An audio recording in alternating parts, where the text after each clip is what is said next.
Welcome to the bunker.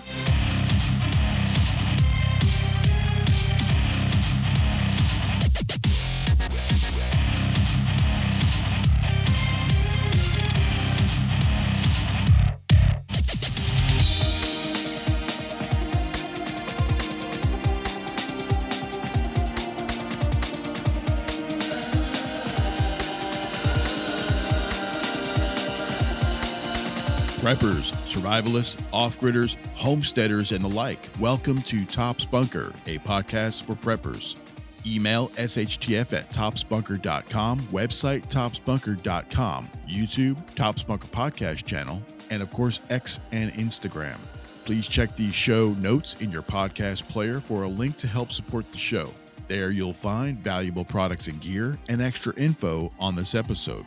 We'd love for you to go over to the Top's Bunker podcast channel on YouTube and click the subscribe button. We're trying to grow that channel and could really use your support.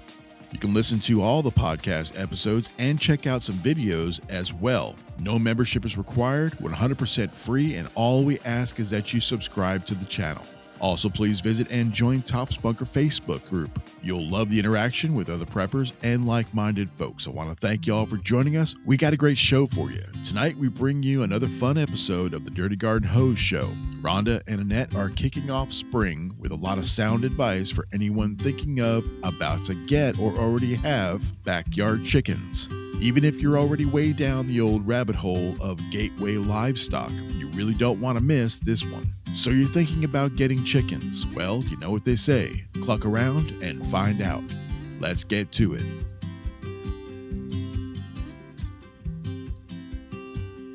So this is going to be our first Dirty Garden Hose episode that's on our own.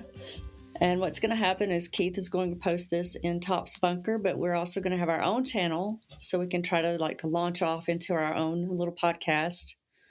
And I picked you to be on this first episode because I really like your humor and you have chickens, and I see you all the time on social media just posting all kinds of things that are great. I thought you would be a good person to help liven this up some. Well, thank you. And I know you have a lot of positive things going on. You let us know that you became a deacon. So congratulations on that. Yes, thank you. Let's just get right into the chickens because this is, cluck around and find out. If you want to buy some chickens, you just go right ahead. I'd like to talk about, I want to talk about how much we love our chickens, but I also want to talk about how much we hate our chickens. So, how many chickens do you have, Annette? I've got 22 hens and 7 roosters. 7 roosters?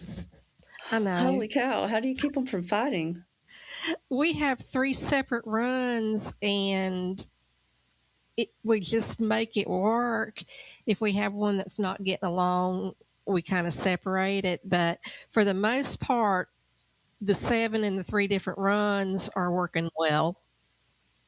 Now, are some of those roosters born from your original chickens? Yes. Okay, that might help some. I've always heard it's hard to bring a new rooster in, but I guess if they're babies, that probably helps. Yeah, well, they used to have a place here that did the small animal auctions, so when I got rooster heavy, I could take the roosters to that and get some money from that. I mean, it depends what the rooster is and how bad they want it. Buff Orpingtons usually go very well, but that was one way to kind of keep the balance. Now we don't have anything, so I just kind of y'all gonna have to get along, and you're in 3 runs, and this is working. And just keep an eye on them when they're free ranging, because there are 2 that want to fight. They're in different runs, but when they are out just roaming around, eventually they're going to get into it with one another. So you just say, break it up, boys. Well, have you ever had any of those roosters chase you, or try to chase you, I should say? I know you probably wouldn't run. Yeah, I got the white one. I think he's a Brahma. He is the meanest rooster. I got him actually the most ungrateful ones, I think, are the ones you rescue because somebody contacted me about a man who was getting older and couldn't take care of the birds anymore. And so he was giving them away. Well, they had the white rooster. I saw the photo. I'm like, oh, wow, he's really pretty. And I gave him a cool name. I named him Prince Caspian from Nice. from the Chronicles of Narnia. He is no prince. He is a white devil. He's he's down on his white devil. But yeah, whenever I get him, in other words, you just can't turn your back on them. And sometimes he'll still get me, but just the bottom of my boot when I see him, you know how they are when they're starting to run to you because they do a sneaky little run. And put the bottom of my foot up and talk to the bottom of the foot. But what about you? How many mean ones do you have? Well, we only have one rooster, and all the hens are friendly towards us. The rooster doesn't bother Keith at all.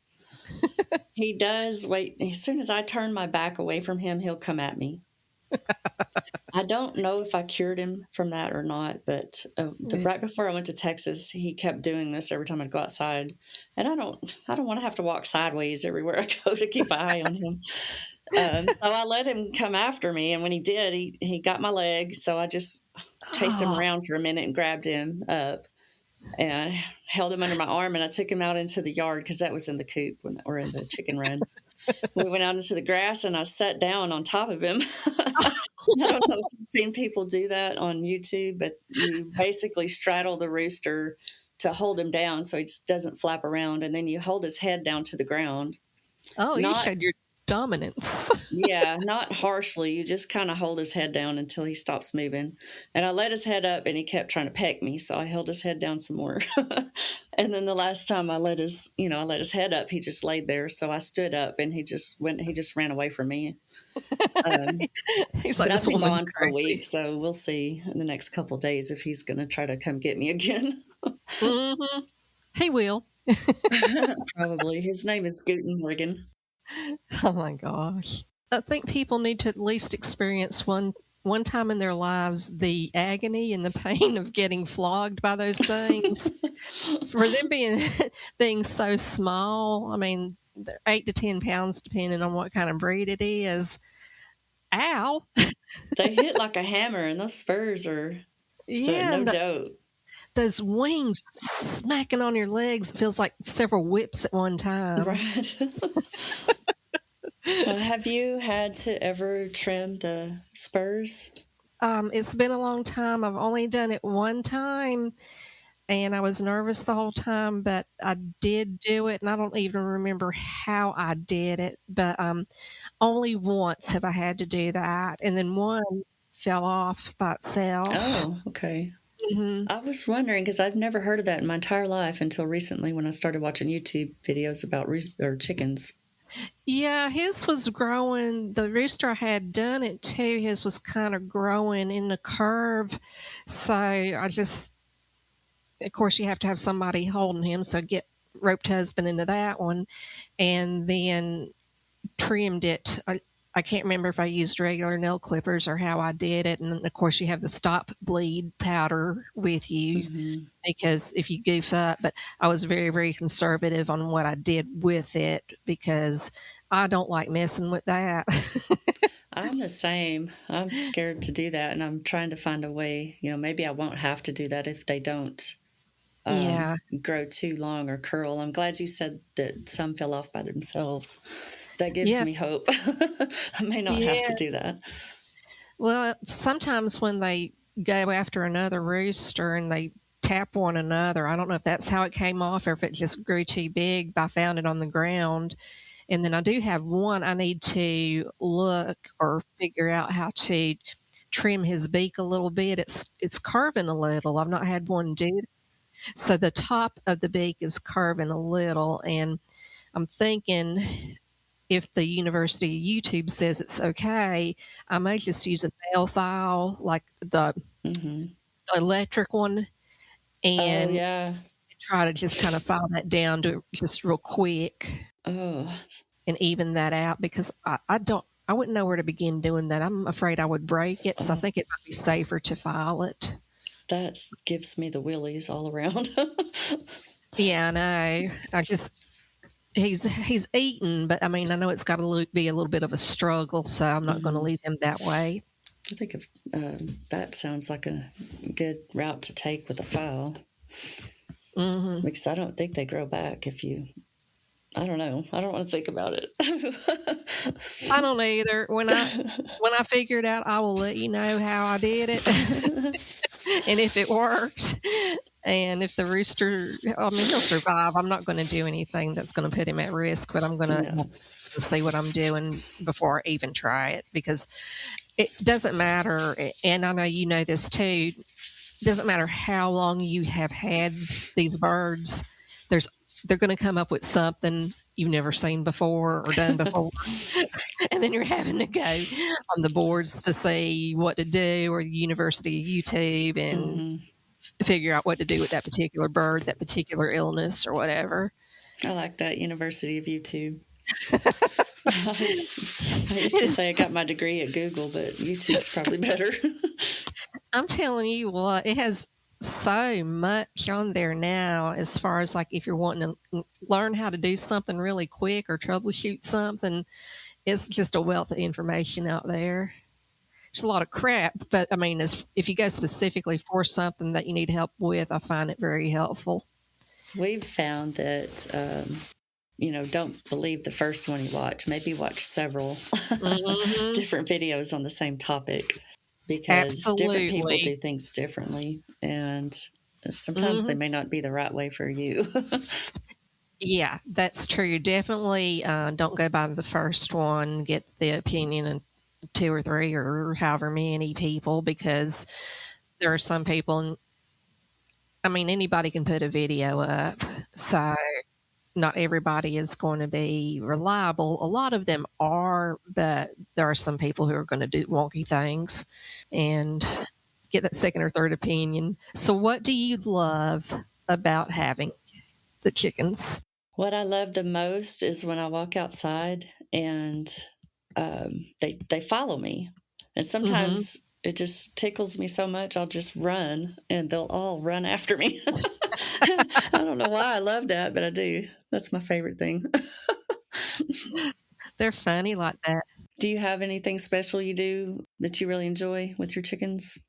I find going to the coops after I get off of work and then hearing all the little sounds that they're making as you're feeding them, or as they're walking around the yard and finding little treats in the yard, bugs and whatever.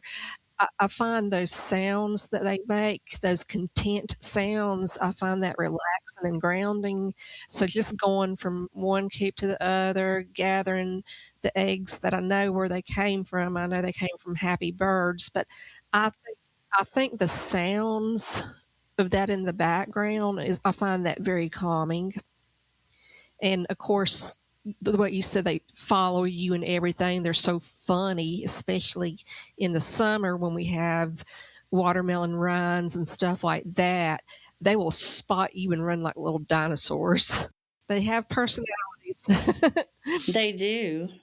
We have one hen that I can think Keith has talked about her, or mentioned her at least on one of the episodes on Top's Bunker. But we found her out by the coop. We don't know what happened, but she was lying on the ground on her back, not moving. Oh, no. And he picked her up and saw that one of her legs was either broken or dislocated or something. It was just swinging right at the hip. Oh my. We didn't know what to do because, we don't know anything about chickens. We're just still learning. So he brought her in the house. And of course, everybody on YouTube says, go to the vet. Annette, have you ever been to the vet with your chicken?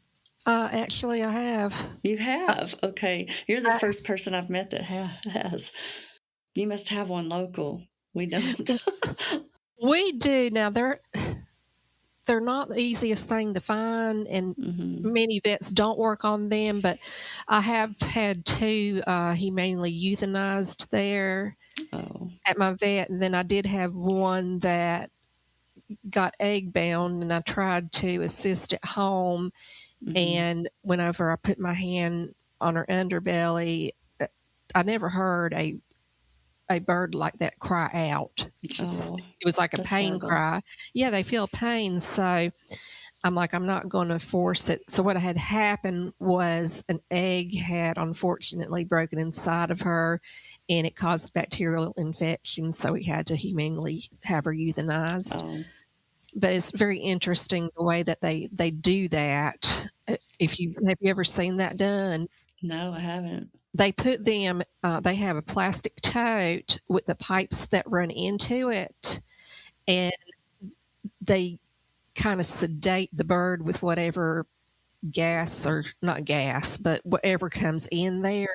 It's sedated like anesthesia, like what we would get, only it's coming through pipes. And then once the bird is sedated, then they take the needle and euthanize it, and, then obviously verify that it has no heartbeat. But it's very calm and peaceful, and I've never put one down myself at home. I'm scared I'm going to screw up. Mm-hmm. But Well, I'm so sorry I brought that topic up. no, Oh, it's fine. probably good for people to know about, though. Yeah, I mean, and there are vets that do it. So, like, a lot of times they do need to go to the vet. We take care of what we can take care of at home, but they sometimes develop problems that are beyond what we can help them with.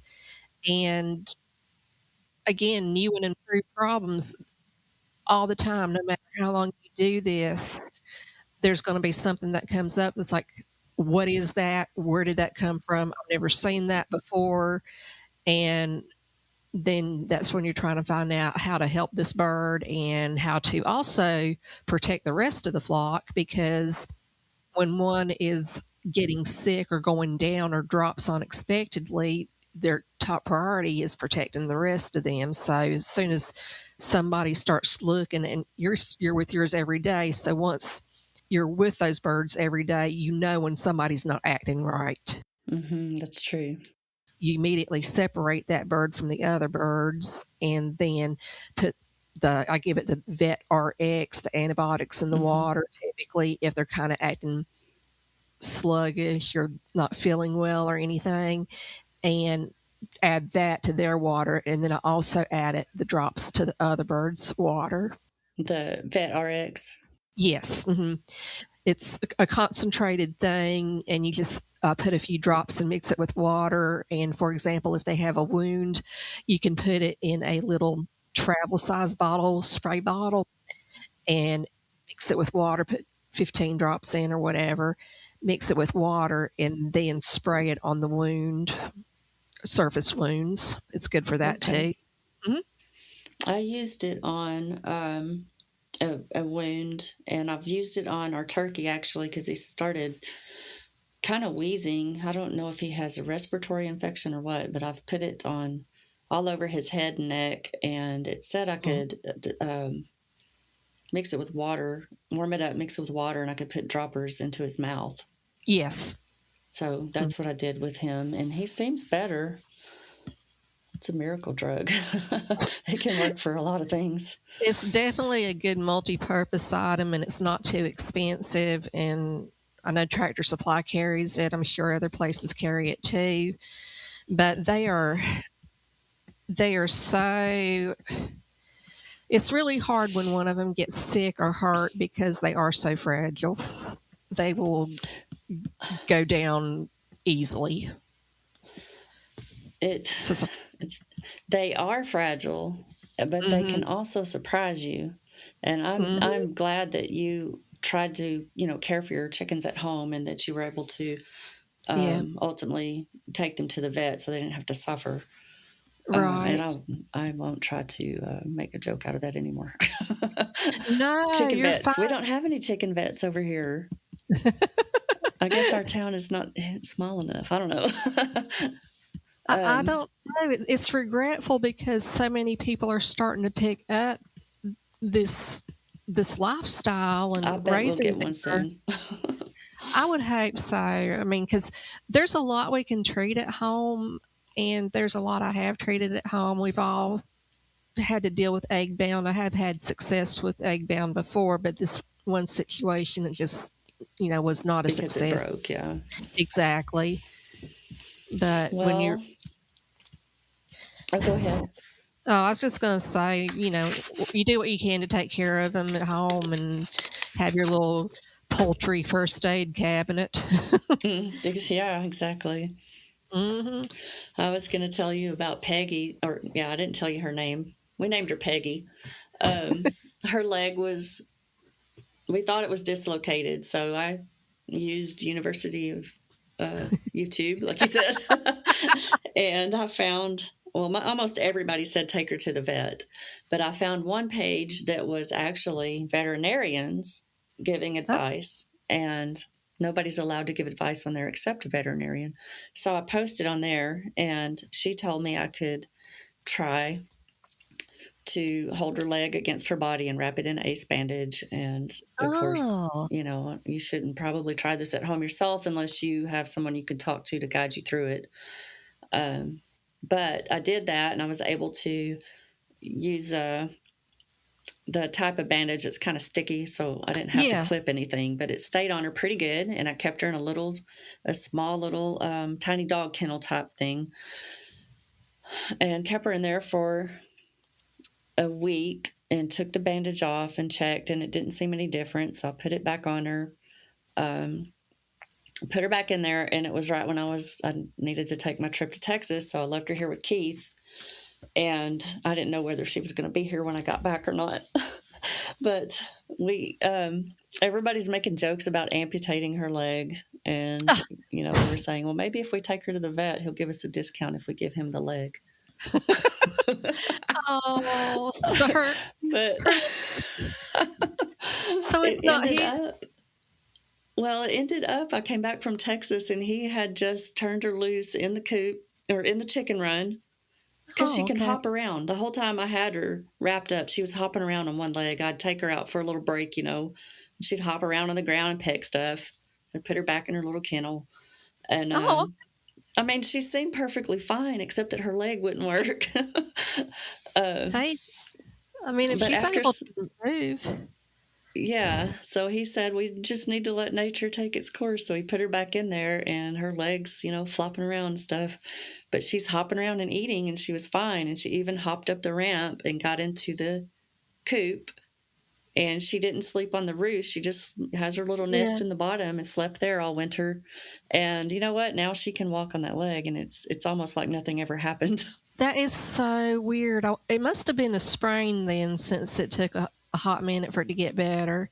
But she was still able to... He said he felt a break in there when he was feeling around. A break. He felt a sharp edge, but... God, I don't know how it healed. Yeah, because I was she's walking on it, and you can't really tell anything ever happened. She barely has just a little limp. Well, you're a fantastic steward. You did well by her. I think Keith is the one that just made her, she had to try to use it, and I guess that helped build the strength. I don't know. But she came out of that with the name Peggy. She didn't have a name before that. And she's a Rhode Island Red, so those are feisty. Oh, yeah, they are. She has no problem running the other chickens off when they're eating food. She'll run them off in a heartbeat. Yeah, I've had that breed in the past. They have a definitely strong personality. That's what our rooster is. He's a Rhode Island Red. Oh, okay. So he's an asshole sometimes. Oh gosh. So have you do you have any kids or grandkids that ever come around your chickens? I have nieces that come now and then, if for a family holiday or something, and I let the girls go out there. I think they're like 3 and 5. Oh. And just let them stick their hands in the cracked corn bucket and throw it out there and let the birds come run. And they love feeding the birds. Yeah. What about you? You got any little people coming to help feed? No, my kids and grandkids are all in Texas, and they haven't made it up here yet, but we're hoping this summer we might get a visit. That'd be nice. I show them videos and pictures and stuff, but they could care less when it's just a video. Yeah, they want to do.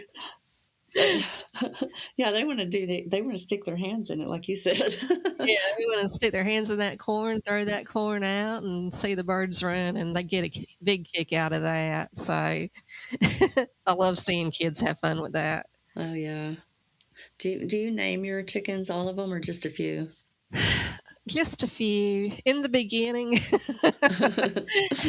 the beginning, I did. Everybody had a name, and then as it kind of escalated and got bigger, and I'm not saying out of control, but just got big, and they're hard to keep up with. So now and then I'll name like some of my favorite ones, but most of them, I think after a few years, I just got too tired of trying to come up with something. Yeah.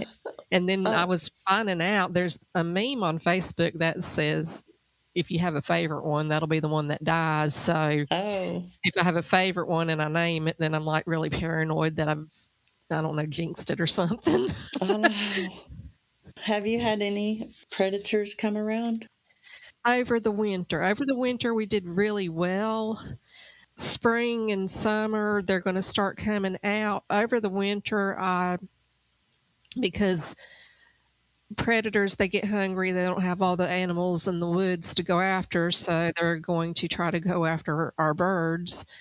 And I got this motion sensor light thing that I hooked up on a pole that is if they climb on top from the wood line, and you can put it on different sounds. Well, this one has gunshots and dogs bark. Oh, I love it.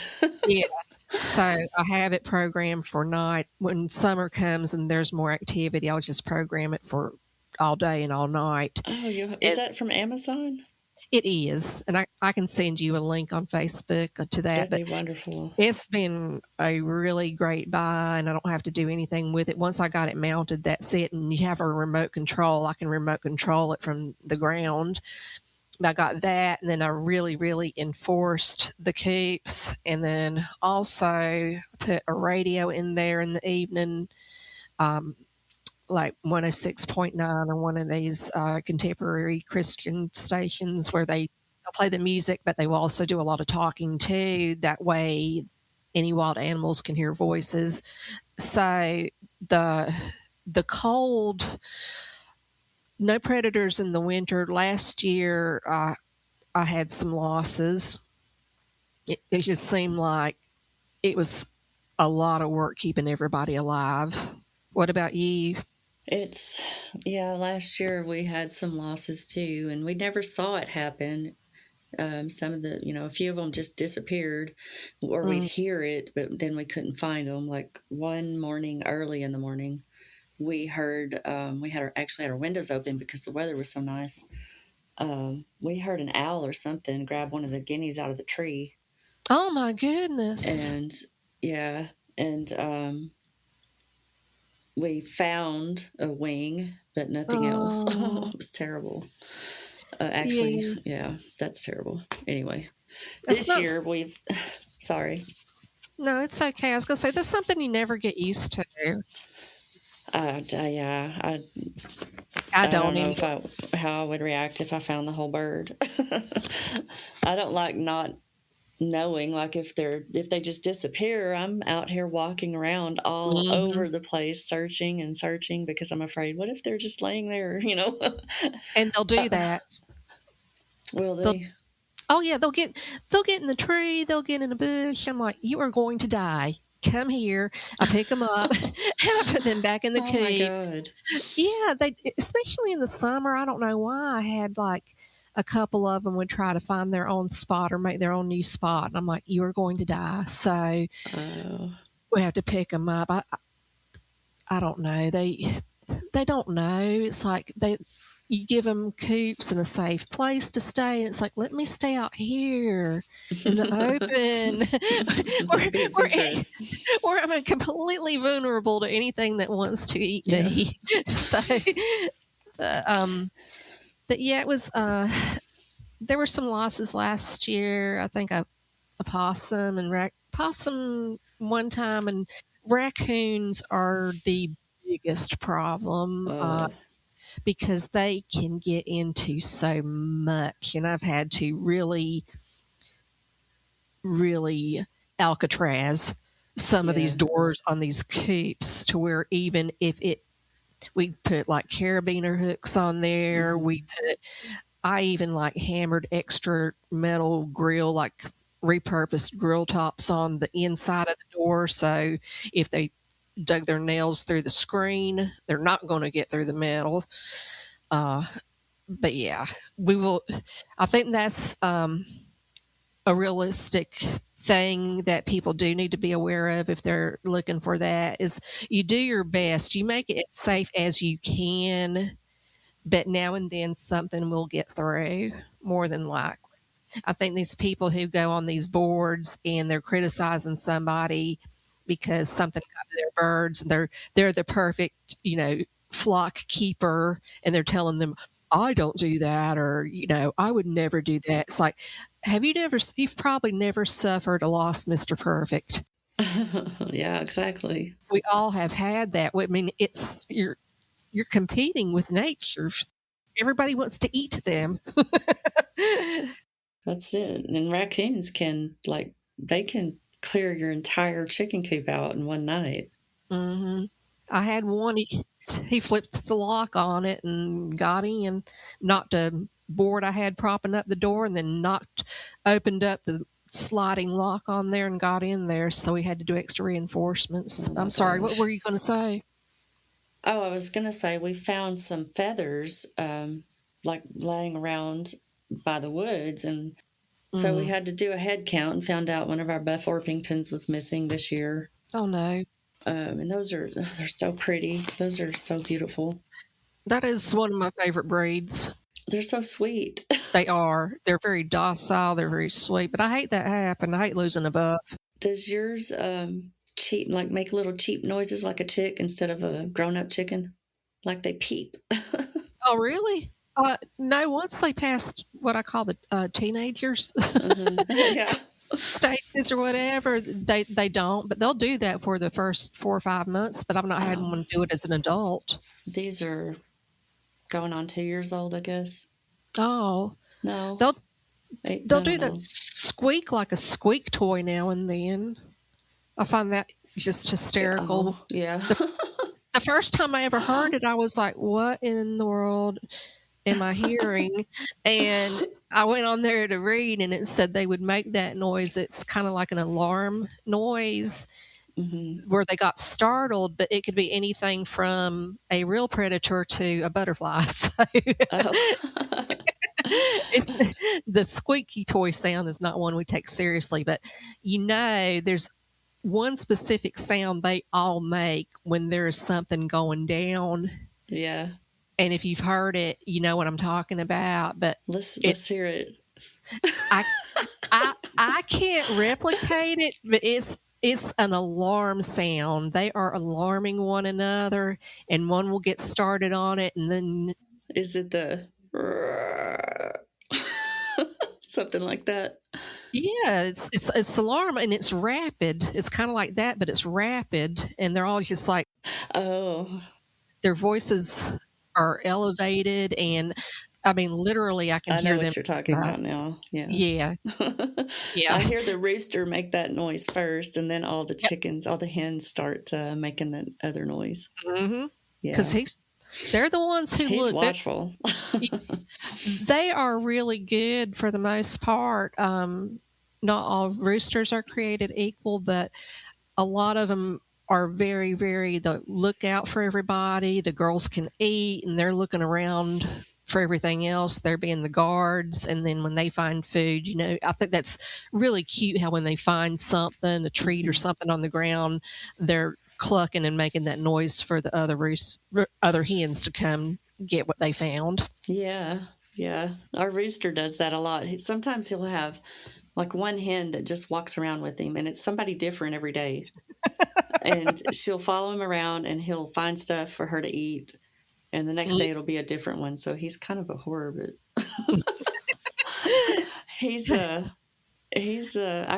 we could probably have a couple more roosters because we have a lot of hens. I don't even know how many. Wow. Probably about 25. I don't know. Oh, that's not too bad because y'all got the space and everything to do it. We need to expand the chicken run and the coop too, probably. But Keith talked to a man this week that had 11 chickens that he needs to get rid of because he's having back surgery and he's not able to take care of Mm, them anymore. I was like, why didn't you bring them home? Oh my God. I know, right? He doesn't want to build onto the everything yet. It's like, well, give me his Oh, phone number. I'll go. oh, Keith, you know what's going to happen. Stop. He might as well get them for free instead of spending money. I know. Build it, Keith. Build it. We've had hawks just circling around this spring or Oh, this winter as we turn into spring. And that's when that buff came up missing. We started noticing the hawks were really coming around a lot, and they started getting brave and flying low. mm-hmm. Every time I see them, I'd turn my dogs out, and let the dogs run around the yard, and then I'd go out there and make sure they knew there was things here that they didn't want any part of. But you can't be out there all the time, and we can't leave our dogs out all the time either because there's No. hunters in the conservation area beside us. So I made a scarecrow, and his name is Scary Larry, and he's out by the garden. I know I didn't do it right. I just wing it. It's kind of like with cooking. I don't use recipes. I just make stuff up. That's kind of what I did with the scarecrow. So Yeah. I don't expect him to last very long, but for right now, he's propped up out there on a pole and looks pretty good, pretty scary. I haven't seen any hawks since I That's got back from good. Texas. I But we also, sorry. I don't like those sneaky birds. I can't stand them. Yeah. Blending in with the trees and just plotting on your birds. Yeah, they do. I don't know if y'all have owls, but they're pretty scary too. You never know when they're going to swoop down. They're silent when they come flying in. Yeah, I'm sure we do. I've not seen any. The closest I've come to seeing one try to grab one of my birds, I saw a couple of years ago. One bird on the ground, the other bird on top flapping, and I thought they were, having intimate, being intimate. And then I realized that is not a rooster; that is a bird of prey. So I sprinted and it ran off. It flew off, and then the other bird ran away. And I assessed it for any injuries. It was okay. I have run towards hawks. I have run towards. One time we had a coyote passing through the area, and or a fox or what. It was huge. It was like a dog. Oh my gosh! And so all the birds were running in one direction. I was running in the other one, thinking I was running after a dog, and then I get to it after I scared it, and it was running in the other direction. And I'm like, that wasn't a dog. I didn't have anything on me that day, and I carried the rest of the week because I didn't know if he was coming back, and I was like, oh no. So I was just really careful because I'm like, buddy, I ain't fighting you with my hands. That's something I got to get better at, is having some kind of weapon out there with me. It's a federal offense here to shoot a hawk. Yeah. I don't know if that's everywhere, but that's what I read in Missouri. Yeah, I take when they are snooping and getting really close, I do it the tacky way. I get this big metal like trash can lid and then another metal pole and smack against it and make the loud noises. They don't like that. That's a pretty good idea. Yeah, I just try not to do it too often or too loud because I don't want people to hate me. But but I do that does help. Just the loud sound. They don't like that. It's a scary loud noise and they don't know what it is. And then that's a great idea. I'm gonna have to put something out there and just keep it handy. And then raccoon deterrence, because their predators would be humans. You can get like hair clippings if you know a hairdresser who has extra hair and spread those around the runs. And obviously, if you have dogs who urinate around there, or you want to get your husband or whatever do it. I read somewhere that the women's did not scare them, and so I spent like a whole summer marking different areas whenever we had the raccoons hanging around and the fox hanging around. Oh. Well, I think Keith and the dogs have that part covered. That's good then. No Yeah. squatting for Rhonda. I was thinking about when I brush my dog, one of them is just so full of fur. I could probably just Hmm. put that all over the place outside. That would be, I mean, that would be a great deterrent because they're so sensitive to smells and stuff and sounds, and they're smelling that and they think, okay, that's something that can eat me. so, Yeah. so Well, anything that can deter them is great. a couple of other things that we have are we have some little things that stick in the ground. Well, actually, that's for the garden. I'm getting off track. It makes noise to keep the little voles and stuff like that away. Oh, But okay. we have something similar on all corners of the chicken run, which the coop is inside the run, and it lights up at night and it looks like eyes. It has red eyes. Yeah. And it looks like the animals, the predators are, supposedly they think it's another predator. And then I've also hung CDs around, because I don't have a Hadn't CD done player. that. So I've been hanging those around, but, a lot of those are also only shimmery on one side because they're printed on the other side. So I'm not real thrilled about not having two-sided CDs. Well, you But could glue them together, you're such a genius. I the should have done non-shiny. that, put two together. Yeah, you could do that. Well, I ended up buying some little mirrors that are meant for the garden and for hanging outside. And Okay. I've been hanging those around, and boy, they just reflect all over the place. And they got the dogs running around chasing the little spot, the little reflection as it moves around. Um, and I think it's working. The birds see it, and I don't think they want to come around that. So, how did you do over the winter with them? I mean, where you're at, did it get unusually cold? Because down here we had some weird cold. We had some Wait, sub-zero temperatures a few days.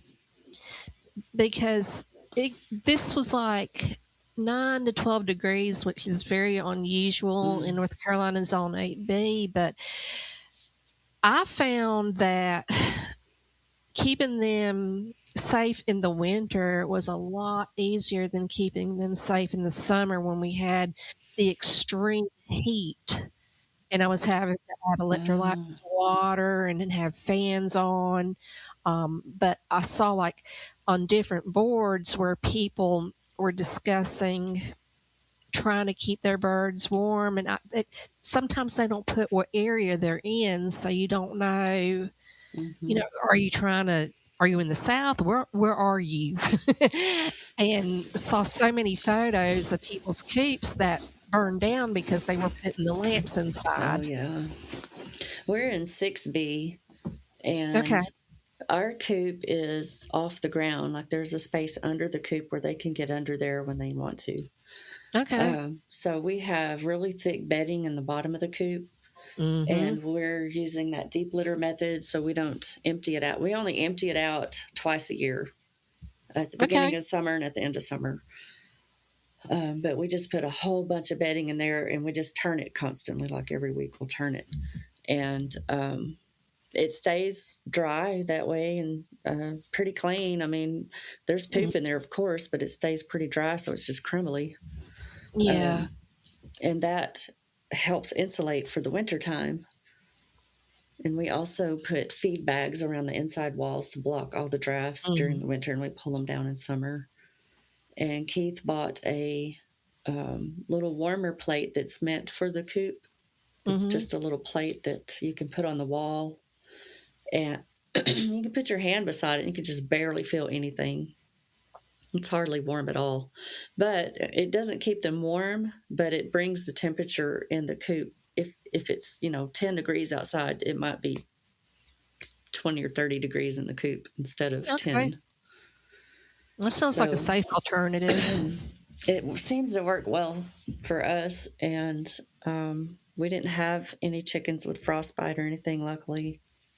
Mhm. It's the drafts primarily, unless you're in an extreme area, Alaska has to do something completely different. So I'm not going to even include Alaska in this, but to keep them draft free, and like you said, with the deep bedding is usually the safest thing to do in the winter to keep. And it's a little confusing because you don't want to draft, but you also want to have ventilation. So at first I was like, Exactly. what the heck does that mean? Ventilation, but no draft. But Yeah. basically, you're blocking the wind from coming in and being a draft across the chickens, but there's ventilation at the top. Exactly. Yes. To allow moisture to exit. If you trap moisture Right. in the coop, that's how they get frostbite. Have you ever had that happen? I've not had anybody suffer from frostbite yet. And I hope that trend remains. So I've been fortunate with that. I was hearing these people, my bird's leg fell off. I was like, oh my God. Dear God, where do you people live? Wow. I saw lots of photos of frostbite and people talking about a leg because the bottoms of their feet are what keeps them warm, but it's also what can get them dangerously cold. They can get frostbite there. So the bottom of the feet is quite sensitive. So I can't explain, and if they don't put more detail in what happened to their bird and where it happened, then I mean, they're not trying to be helpful. I don't think they realize the importance of saying the demographic but I think regardless of what demographic, if you have the bedding and they have a place to insulate, to huddle up, right, and their feet, and then like you said, no drafts, but keep the airflow at the top to where they're not getting all that cold air directly on them. That seems to be a consistently safe trend for keeping them alive during the extreme cold. There was one other thing that I didn't think about until, after winter was coming in strong, was the roost. It has to be big enough that their feet don't wrap around it. You want their body to be able to cover their foot when they sit down. To keep their foot warm, because that's probably how that chicken's leg fell off. It may be, and as embarrassed as I am to admit this, I did not know that till a year or two ago. And it's not something anyone thinks of. No, because bird roost, I mean, I didn't even think about that, and then Marty told me about it, and I was like, whoa, you know something I don't know. but I think, like, for people who are considering, if they've never done it before, it is rewarding. You do know where your food's coming from, and the birds themselves are just fascinating. And they are.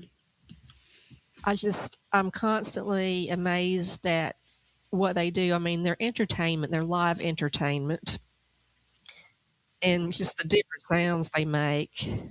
All right, Annette, let's have a little exchange of what we love about our chickens real quick. We'll just go to, about 10 or so. Okay. I'll start. I love their eggs. They're colorful eggs. I love their personalities. I love it when I'm sitting outside in the chair and they jump on my lap. I love it when they run to me because they think I have a treat. I love it when I am working in the garden and I turn over dirt and they all run over there and scratch it. I love it when they are able to keep bugs out of the yard. We have had very few ticks since I started raising these birds. So, great pest control. Good one. I love it when the dog gets chased by the rooster. Oh, I love it when one of them goes broody and they get that real flat laying down and this attitude face. I find that hysterical every time. Just a broody hen. Nobody can replicate that look. So that's a good one. I especially love it when they find something on the ground and you know how they turn their head sideways to look at it? Yes. They Yes. have, I don't know if you know this, but I read that chickens on one side of their head, one eye is nearsighted, and the other side of their head, it's farsighted so they can look at the sky. I did not know that. That's what I read. No, I'm not going to Oh, guarantee wow. that's true. Okay. All right. How about what do we hate about chickens? Are you game for that one? I'm game for that one.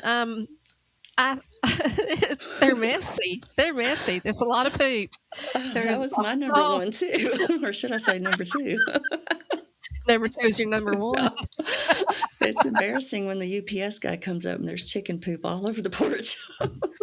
Yeah, I mean it comes with the territory, but yeah, that's you want to just call it a tie for number 1. we both hate poop. Yeah, I'm trying to think of. I can't think of anything else I hate. I don't like it when I am worried about my chickens. Like something is not right, and Keith just tells me they're animals. Yeah, I hate that so many things try to go after them. I do hate that. Yeah. What I hate is getting on Facebook or some other social media and everybody's posting all these horrible things that happen to their chickens. That's what makes me constantly worry about looking at their butts, looking at their combs. I'm always looking, trying to see is something wrong. There's so many things that can be wrong that you never even thought of. So that's my biggest hate, is worrying about all the many different things.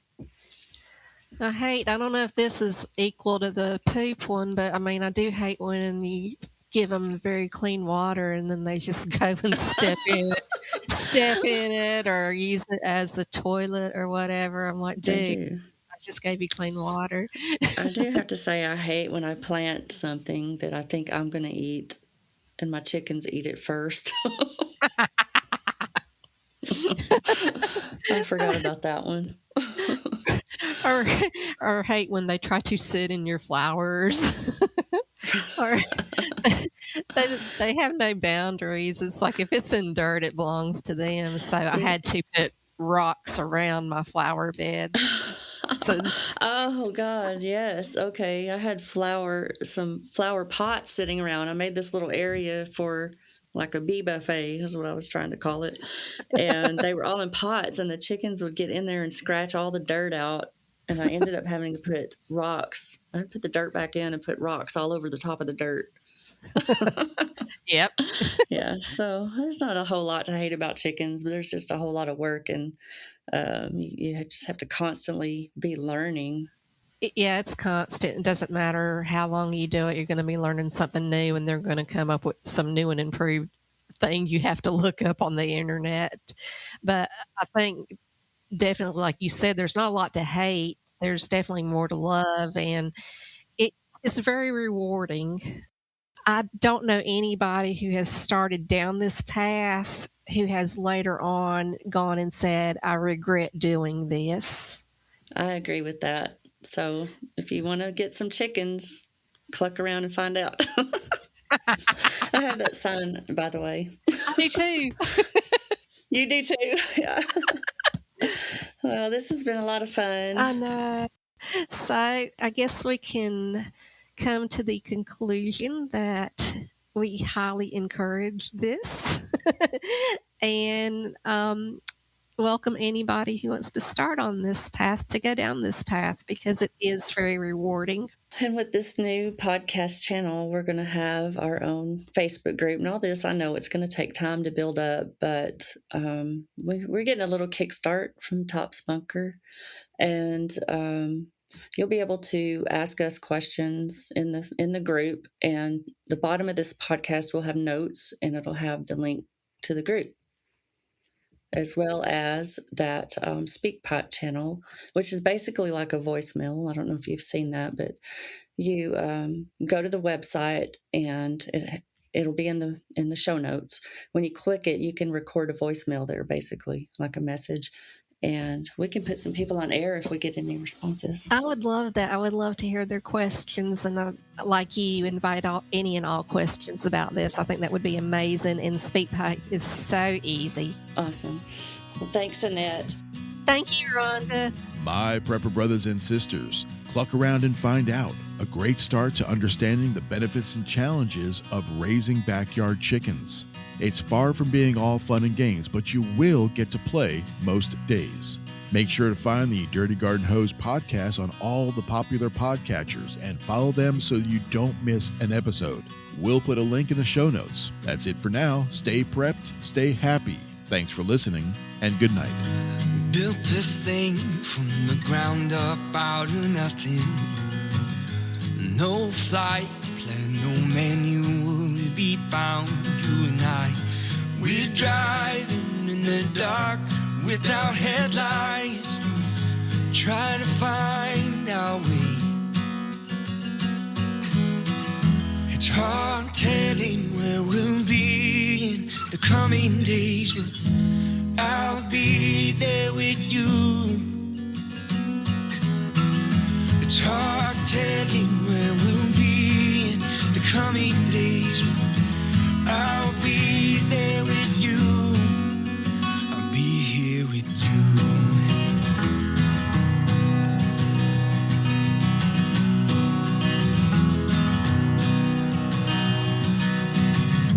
Built a wall around my heart to stop the bleeding. More than made of all the words that I should have said to you. And we're walking through the fire and the smoke clouds, trying to find our way. It's hard telling where we'll be in the coming days, but I'll be there with you. It's hard telling where we'll be in the coming days, but I'll be there with you. I'll be here with you.